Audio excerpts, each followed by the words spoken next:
At least 37 people have been killed and 35 wounded after Taliban militants stormed Kandahar airport in southern Afghanistan.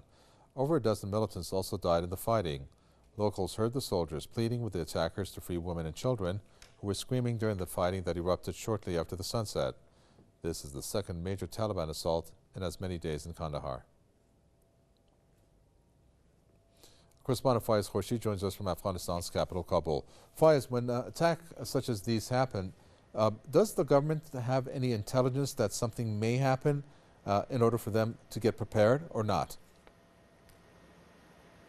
Well, Kandahar is a very dangerous place. Taliban and other terrorist groups still reign supreme in that part of this country. It's believed to be the birthplace of the Taliban insurgents, and Kandahar airfield remains a prime target for the Taliban insurgents. It's home to thousands of American and Afghan security forces, and most of the casualties that happened there because of the bombing that happened right to the main gate of a local school, and that school was used by these insurgents as a launching pad for their attacks against nearby buildings, including Kandahar airfield. Now we have over 30 casualties. Most of the victims are children. They were inside their school when the bombing happened. Other civilians have also been hit and wounded when their homes have been targeted by RPGs fired by these insurgents. We understand that 14 Taliban militants were involved in this attack. Most of them have been gunned down by the Afghan security forces. Others detonated their bombs. So it doesn't mean that it's all over. More bombings are expected in that part of this country. It has been confirmed by Afghan officials both in Kandahar and also here in Kabul. And each time when Taliban strike,